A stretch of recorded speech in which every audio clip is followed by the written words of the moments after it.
আসসালামু আলাইকুম, hello everyone, welcome to my channel digital computer training সেন্টারের পক্ষ থেকে সবাইকে স্বাগতম। আজকে আমি এমএস ওয়ার্ডের পার্ট 2 নিয়ে আলোচনা করব। গত ভিডিও যারা দেখেননি তারা অবশ্যই দেখে নেবেন। আমি ভিডিওর লিঙ্কটি ডিসক্রিপশনে আমি দিয়ে দেবো। সো বেশি কথা না বলে আমি আমার আজকে টিউটোরিয়ালটা শুরু করি। তো আমি প্রথমে মাইক্রোসফট অফিস ওয়ার্ডটি ওপেন করব। মাইক্রোসফট অফিস ওয়ার্ডটি ওপেন করলাম। আমি গত টিউটোরিয়ালে কিভাবে কপি করতে হয় টেক্সট, কিভাবে পেস্ট করতে হয়, কিভাবে কাট করতে হয় আমি সেটা দেখিয়ে দিয়েছি এবং শর্টকাট কিগুলো আমি ভিডিও লিঙ্ক ডেসক্রিপশনে দিয়ে দিয়েছি।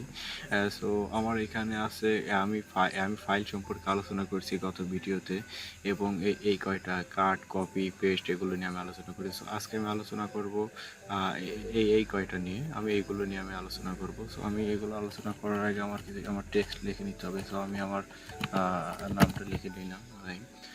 সো এইখানে আছে, প্রথমটা আছে কি, এটা হচ্ছে ফন্ট। লেখার বিভিন্ন ধরনের টেক্সট স্টাইল চেঞ্জ করার জন্য ফন্ট ইউজ করতে হয়। আমি আগেই গত টিউটোরিয়ালে আমি বলেছি যে কোনো কাজ করার আগে আমাকে সিলেক্ট করে নিতে হবে।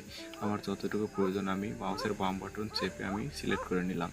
তো সিলেক্ট করার পরে আমি এখানে একটা ড্রপ ডাউন আইকন দেখতে পাচ্ছি। এই ড্রপ ডাউন আইকনে ক্লিক করলে অনেকগুলো ফন্ট পাওয়া যাবে। আমার যে স্টাইলের ফন্টটা আমার প্রয়োজন সেই স্টাইলের ফন্টের উপর আমি মাউসের বাম বাটন ক্লিক করলে সেই ফন্ট হয়ে যাবে। দেখুন চেঞ্জ হয়ে গেছে। তো এইভাবে ফন্টের স্টাইল চেঞ্জ করতে হয়। আমি যদি চাই আমি লেখাটা আমি বড় করব, সেটা কিভাবে সিলেক্ট করে নিতে হবে। সিলেক্ট করার পরে আমার এই ড্রপ ডাউন আইকনে ক্লিক দেওয়ার পরে এখানে সাইজ, আমার যতটুকু সাইজ আমার প্রয়োজন আমি নিয়ে নেব। আমার যতটুকু বড় প্রয়োজন লেখা আমি সেটা নিয়ে নেব। সো কিভাবে ফন্টের স্টাইল চেঞ্জ করতে হয়, কিভাবে ফন্ট সাইজ বাড়াতে হয়, কমাতে হয় সেটা আপনারা দেখতে পারলেন। সো এইখানে আছে BIU। সো এই বিতে হলো বোল্ড। আমি লেখাটা যদি মোটা করতে চাই তাহলে আমার বোল্ড ইউজ করতে হবে। সো সিলেক্ট করতে হবে। আমি সিলেক্ট করে নিলাম। সিলেক্ট করার পরে আমি এই বিতে ক্লিক দিলাম। বিতে ক্লিক দেওয়ার পর দেখেন লেখাটা বোল্ড হয়ে গেছে। সো আমি যদি চাই এই লেখাটা আমি বাঁকা করব, সো বাঁকা করার জন্য ইটালিক ব্যবহার করতে হবে। সো আই ব্যবহার করতে হবে। আইতে ক্লিক দিলাম, লেখাটা আমার বাঁকা হয়ে গেছে। আমি যদি চাই যে এই লেখাটার নিচে আমি একটা আন্ডারলাইন দেবো, সেটা কিভাবে, এই ইউতে ক্লিক দিলে আন্ডারলাইন হয়ে যাবে। এখন আমি চাচ্ছি এই আন্ডারলাইনটা আমি বিভিন্ন স্টাইলের আমি দিতে পারি। সিলেক্ট করার পরে এই ড্রপ ডাউনে ক্লিক দিলে বিভিন্ন ধরনের আন্ডারস্কোর পাওয়া যাবে। আমার যেটা প্রয়োজন আমি সেটা নিয়ে নেব। আমি আগেরটাই রাখলাম। তারপরে এখানে আন্ডারলাইনের কালার্সও দেওয়া যাবে এবং এখানে মোর আন্ডারলাইন, এর মধ্যে অনেক ধরনের আন্ডারলাইন এখানে পাওয়া যাবে, সেটা কাজ করার সময় আমরা বুঝে নেব। সো আমি এখানে আবারও যাচ্ছি। আন্ডারলাইনের কালারটাও আমি চেঞ্জ করতে পারি। আন্ডারলাইনের কালারের উপর মাউসটা রাখলে দেখেন এখানে বিভিন্ন ধরনের কালার হোভার করছে, শো করতেছে। সো আমার এখানে যে কালারটা প্রয়োজন আমি সেই কালারের উপর মাউসের বাম বাটন ক্লিক করলে আমার সেই কালারটা আন্ডারলাইনে হয়ে যাবে। সো কিভাবে ফন্ট স্টাইল চেঞ্জ করতে হয়, কীভাবে ফন্ট সাইজ বাড়াতে হয় লেখার, কীভাবে বোল্ড করতে হয়, কীভাবে লেখা পাকা করতে হয়, কীভাবে বিভিন্ন ধরনের আন্ডারলাইন করা যায় এবং আন্ডারলাইনের কালার কীভাবে দেওয়া যায় সেটা আপনারা সেটা আপনারা শিখতে পেলেন। সো আমার এই লেখাটা, সাপোজ আমি অনেকগুলো লেখা লিখলাম, আমি সাপোজ অনেকগুলো আমি এখানে লিখি ইমরান আহমেদ। সো আমার এখানে আহমেদ বানানটা আমার ভুল।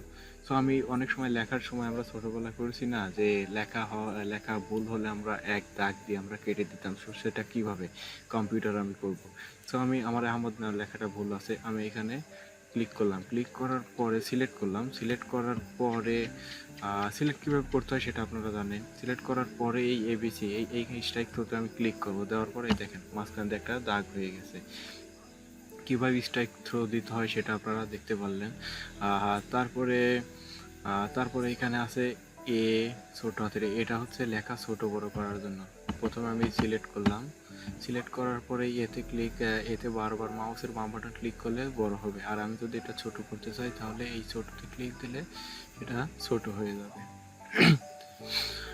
তারপরে এইখানে আছে সাবস্ক্রিপ্ট হলো যেমন আমরা বিভিন্ন ধরনের গণিতের সূত্র লিখি। সো যেমন A² + 2AB + B² + B², যেমন বিভিন্ন ধরনের মানে লেখা বড় করতে হয়, মানে উপরে দিতে হয়, নিচে দিতে হয়, সেটা কিভাবে।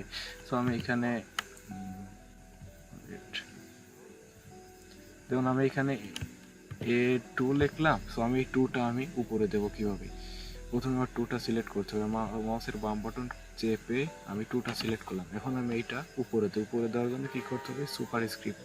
এখানে বুঝেই দেওয়া হয়েছে যে এটা উপরে যাবে, এই 2টা আমি ক্লিক দিলাম, দেখেন আমার এটা উপরে উঠে গেল। এখন আমি যদি চাই এই 2টা আমি নিচে দেব, আমি আবার আর একটা 2 নিলাম। আমি যদি চাই এই 2টা আমি নিচে নেব, সেটা কিভাবে? 2টা সিলেক্ট করলাম। 2টা সিলেক্ট করার পরে এই সাবস্ক্রিপ্টে ক্লিক দেওয়ার পরে এই দেখেন 2টা আমার নিচে চলে গেল। তো এইভাবেই সুপার স্ক্রিপ্ট সাবস্ক্রিপ্ট কাজ করে। আজকের টিউটোরিয়ালটা এতটুকুই। আজকের টিউটোরিয়ালে আপনারা শিখতে পারলেন কিভাবে লেখার বিভিন্ন ধরনের স্টাইল দেওয়া যায়, কিভাবে ফন্ট সাইজ বড় বড় করা যায়, ছোট করা যায়, কিভাবে লেখা বোল্ড করা যায়, কিভাবে ইটালিক স্টাইল করা যায়, লেখা বাঁকা করা যায়, কিভাবে আন্ডারস্কোর করা যায়, কিভাবে লেখার স্ট্রাইক থ্রো দেওয়া যায়, কেটে দেওয়া যায়, কিভাবে লেখা ছোট বড় করতে হয়, আপনারা এগুলো শিখতে পারলেন। তো আজকের টিউটোরিয়াল এতটুকুই। ধন্যবাদ সবাইকে।